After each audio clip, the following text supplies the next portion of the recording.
Hello everyone, welcome to Pattern a Day.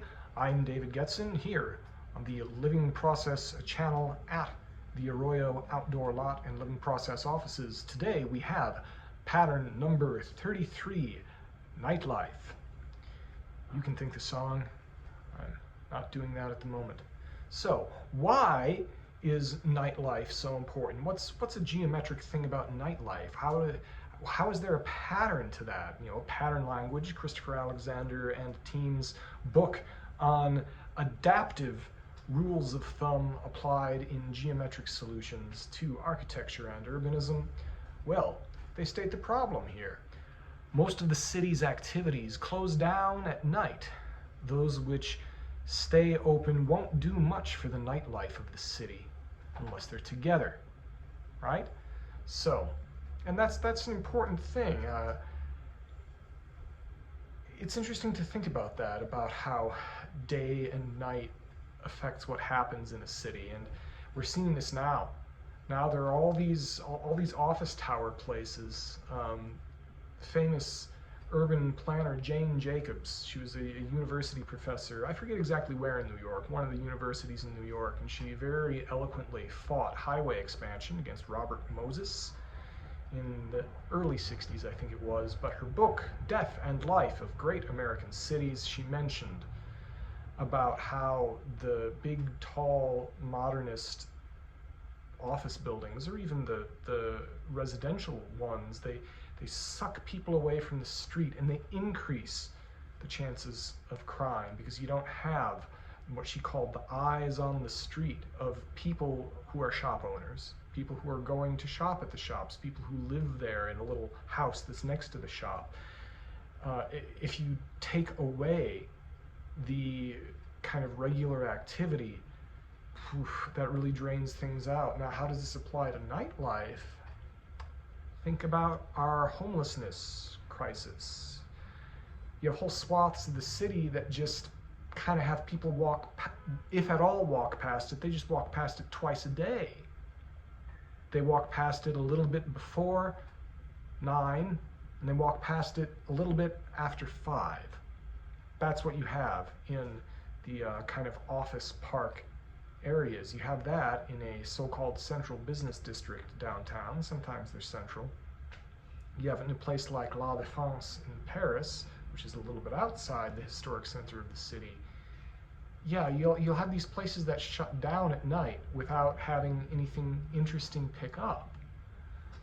In the place where I live here, this fantastic restaurant next door, Bistro de la Gare, wonderful French bistro.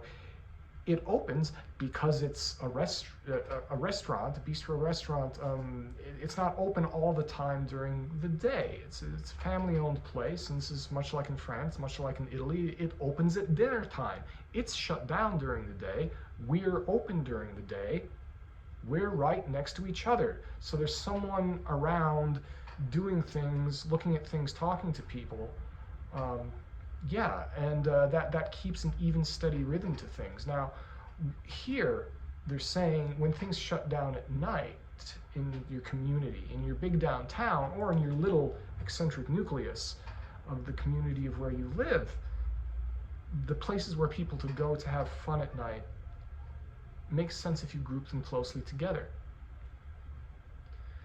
Therefore, knit together shops, amusements, and services which are open at night, along with hotels, bars, all-night diners, to form centers of nightlife, well-lit, safe, lively places that increase the intensity of pedestrian activities. Yeah, I knew the Jane Jacobs-ness was coming.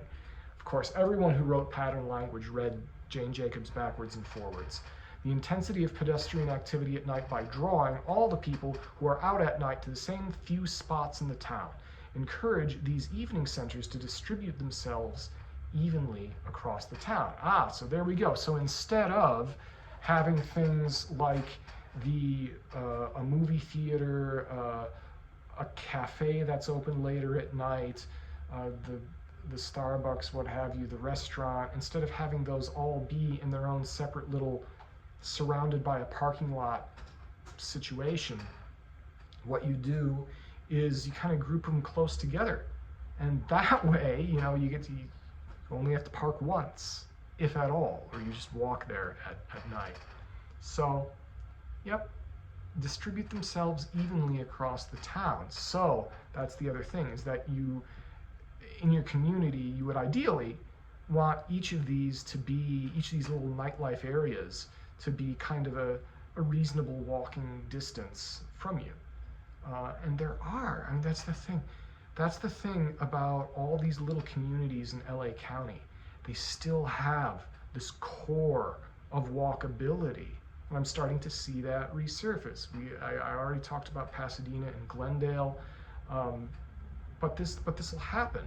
And you'll see one of the popular things culturally around here is that a lot of people own and maintain and get classic cars, and then they'll have their classic car clubs where a bunch of the car guys just come and park their cars, and they all look at each other's cars, and then everyone else in the community has to breathe a little burnt motor oil, which is not good, but you know, hopefully that's getting better. But you get to see the beautiful, cool cars that all the guys have. And they tend to do this. They tend to do this in the places that are the natural nightlife thing that this pattern is exactly talking about. And that would be nowhere near as good. I imagine there are some car shows that just because of the way things are built, where people are living, you have to have them in a big open field somewhere, or you have them in, like, not to beat up on Walmart, but the Walmart parking lot or a big supermarket parking lot.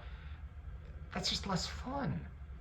Like the one in Glendale was really cool because it was a nice looking Art Deco type street anyways, with that big beautiful theater they have.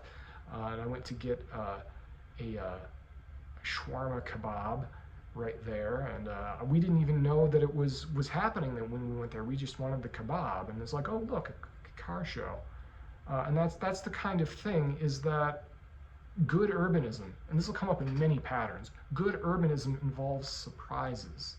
It's not all predictable, but you set it up in a way to allow for this kind of unpredictable life to unfold.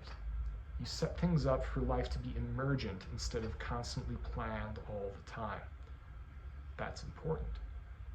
So what's coming up with the next pattern? 34, interchange for public transportation. Next time on Living Process.